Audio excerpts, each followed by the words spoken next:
नमस्कार बांधवांनो, लय मोठे ट्विस्ट अँड टर्न्स आहेत त्या नाटकामध्ये. अत्यंत भावूक असा मागचा एपिसोड झालेला आहे आणि त्या एपिसोडमध्ये खूप असं भावूक दृश्य दाखवलेलं आहे. त्यामुळे काय झालं, सर्व जे आपले पाहणारे प्रेक्षक आहेत त्यांचं मन भरून आलं आहे. परंतु होऊ शकते काही नाटक आहे, काहीसुद्धा होऊ शकते की ते त्याचं स्वप्न असावं, दादाचं किंवा अभ्याचं स्वप्न असावं, आई सोडून चालली म्हणून. आणि पुन्हा आपल्याला 46व्या एपिसोडमध्ये त्याची आई बघायला मिळू शकते.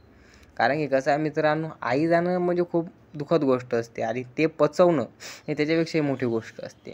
आणि तुम्हाला माहीतच आहे की जर का त्याची आई जर का गेली तर काय होणार, की तो पुण्याला जाणार किंवा मग गावातच राहणार.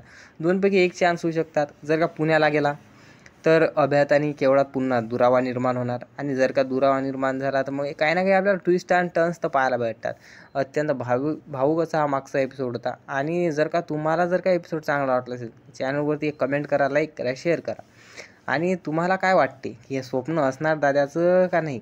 कारण की काय झालेलं आहे की जर का दादाचं जर का स्वप्न निघालं तर ऑडियन्सला फार गमणार. कारण की भाऊ जर का आई असली तर चांगलं वाटते, गमते माणसाले.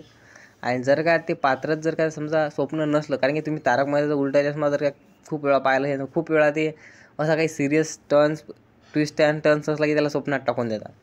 पोपटलालचं लग्न असो किंवा मग बापूजीचं मरण असो, असं काय कोणत्या गोष्टी जर का त्याला टाकायच्या असल्या तर ते जेठालालच्या स्वप्नात टाकून देतात. जेठालालच्या भिडेच्या कोणाच्या स्वप्नात टाकून देतात आणि त्यांना एक एपिसोड अधिक मिळतो. त्यामुळे काय सध्या ही मालिका जी आहे ही अख्ख्या महाराष्ट्रात गाजत आहे. आणि होऊ शकते की जर का दाखवायचं असलं तर आपल्याला एखाद्याचं स्वप्न असं दाखवलं जाऊ शकते. परंतु जर का स्वप्न असलं तर ठीक, जर का ती हकीकत असली तर पुन्हा काय होणार याबद्दल तर विचारच करावा लागेल. जर का तुम्हाला व्हिडिओ आवडला असेल तर चॅनलवर नक्की भेट द्या. इट्स मजेच्या चॅनलला देखील नक्की भेट द्या आणि आपल्या चॅनलला सबस्क्राईब करून ठेवा. तुम्हाला असे रिव्ह्यू मिळत राहतात. तर बघा मित्रांनो, पुढच्या एपिसोडमध्ये काय होणार हे बघण्याजोगं राहणार आहे. तर जेवढी तुम्हाला आतुरता आहे तेवढीच मला देखील आतुरता आहे की पुढचा एपिसोड केव्हा येणार. चला भेटूया पुन्हा लवकरच.